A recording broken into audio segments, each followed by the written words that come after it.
নমস্কার বন্ধুরা, আজকের ভিডিও বর্গক্ষেত্র আয়তক্ষেত্রের পরিসীমা নিয়ে। চলুন শুরু করা যাক।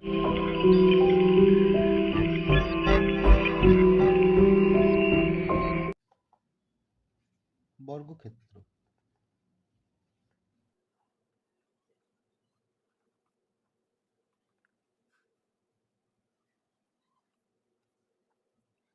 এটি হলো বর্গক্ষেত্র। এর প্রতিটি বাহুই সমান এবং এর পরিসীমা, প্রতিটা বাহুর দৈর্ঘ্য যেহেতু সমান, ধরে নেওয়া হোক এটা ক্যাপিটাল এ, প্রতিটা বাহুই ক্যাপিটাল এ। অতএব বর্গক্ষেত্রের পরিসীমা সমান 4 গুণিত বাহুর দৈর্ঘ্য। অতএব 4 গুণিত এ মানে 4a। ঠিক সেরকমই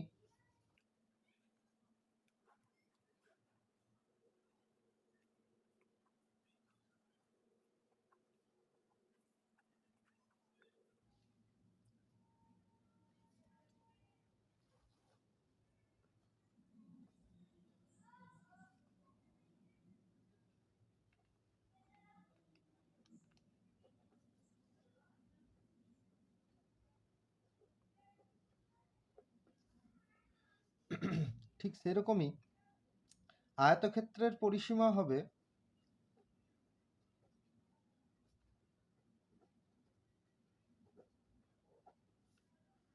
সমান 2 গুণিত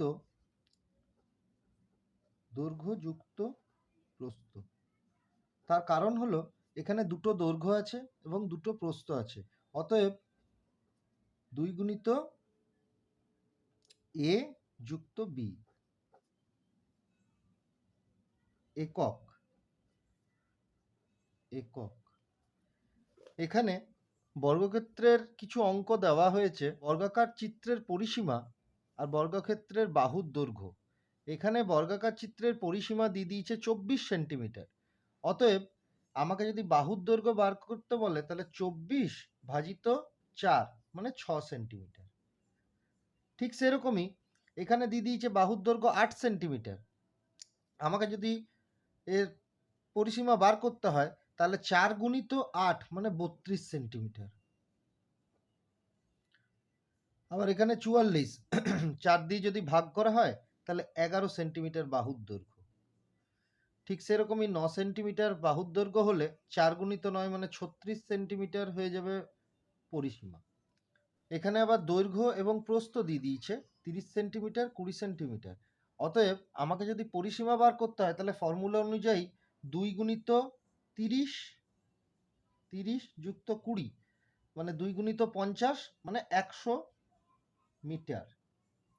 পরবর্তী অঙ্ক 28 মিটার ও 16 মিটার। 28 যুক্ত 16 মানে 44, তার মানে 2 গুণিত 44 মানে 88 মিটার।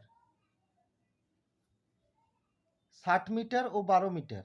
এখানে 72 মিটার হচ্ছে, তার মানে 2 গুণিত 72 সমান 144 মিটার। আমরা এখানে আয়তক্ষেত্র ও বর্গক্ষেত্রের পরিসীমা বার করতে শিখলাম। পরবর্তী কিছু কথার অঙ্ক আছে যেগুলো আমরা করে দেখব। বর্গাকার ফুলের বাগানের প্রত্যেক ধারের দৈর্ঘ্য 10 মিটার। যদি বাগানটির প্রত্যেক ধারের দৈর্ঘ্য 2 মিটার করে বাড়ানো হয় তবে নতুন বাগানটির পরিসীমা আগের তুলনায় কত বেশি হবে? অতএব কোনো বর্গাকার ক্ষেত্রের যদি প্রত্যেক ধারের দৈর্ঘ্য 10 হয়, প্রতিটি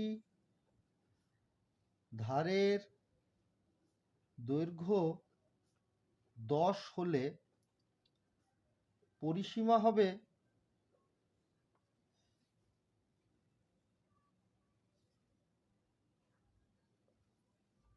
4 গুণিত 10, অতএব 40 মিটার।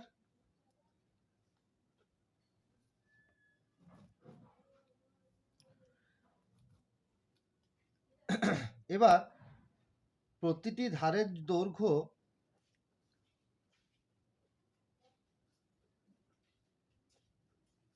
2 মিটার করে বাড়ানো হলে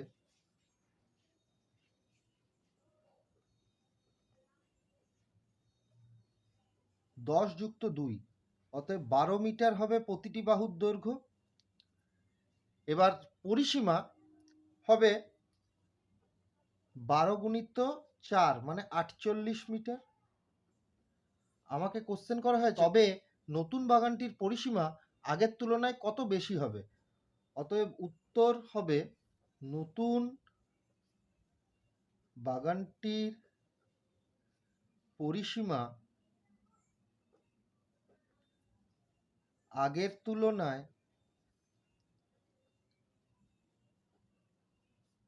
8 মিটার বাড়বে।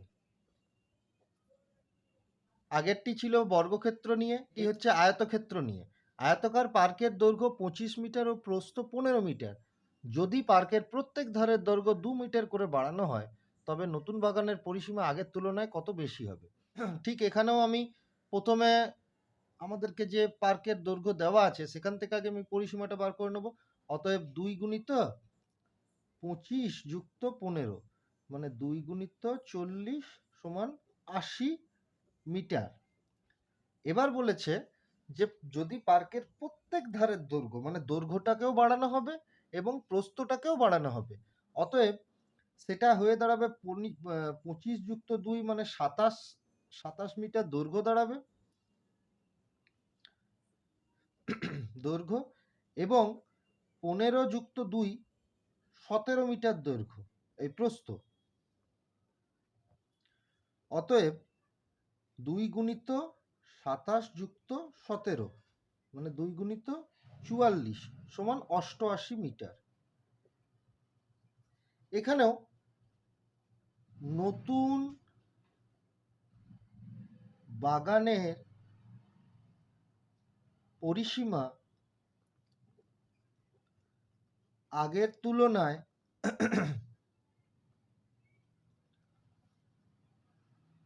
8 মিটার বেশি হবে। কারণ আগে ছিল 80 মিটার, পরবর্তীতে হয়েছে 88 মিটার। পরবর্তী অঙ্ক, সমান পরিসীমা বিশিষ্ট একটি আয়তকার ও একটি বর্গাকার জমি আছে যাদের পরিসীমা সমান। এবার আয়তকার জমির দৈর্ঘ্য 40 মিটার ও প্রস্থ 20 মিটার। প্রতি মিটার বেড়া দেওয়ার জন্য 7 টাকা খরচ হলে বর্গাকার জমির চারপাশে বেড়া দিতে কত খরচ হবে।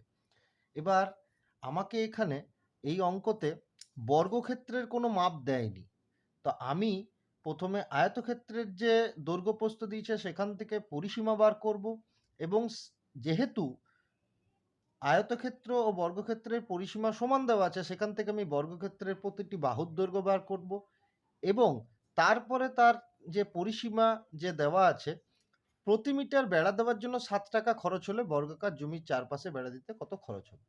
এখানে আমি বর্গক্ষেত্রের প্রতিটা বাহুর দৈর্ঘ্য বের করতেও পারি আবার নাও বের করতে পারি, কারণ আমাকে বলেই দিয়েছে যে সমান পরিসীমা বিশিষ্ট। কারণ কি, আমার যদি এখান থেকে পরিসীমা বেরিয়ে যায়, আয়তক্ষেত্র থেকে পরিসীমা বেরিয়ে যায়, আমাকে আর বর্গক্ষেত্রের আলাদা করে বাহু বার করার দরকার নেই। প্রথমে পরিসীমা বার করব, সেটা হচ্ছে 2 গুণিত 40 যুক্ত 20, অতএব 2 গুণিত 60 মানে 120 মিটার। এবার এখান থেকে আমি যদি এটাকে 4 দিয়ে ভাগ করি তাহলেই আমার বর্গক্ষেত্রের প্রতিটি বাহুর দৈর্ঘ্য বেরিয়ে যাবে। এবার প্রতিটি বাহুর দৈর্ঘ্য বের করে আমার আলাদা করে কোনো সুবিধা নেই, অতএব আমি এখান থেকে পরিসীমা দিয়ে যদি আমাকে বলেছে প্রতি মিটার বেড়া দেওয়ার জন্য 7 টাকা খরচ হয়, অতএব প্রতি মিটারে বেড়া দেওয়ার জন্য 7 টাকা খরচ হলে 120 মিটার বেড়া দিতে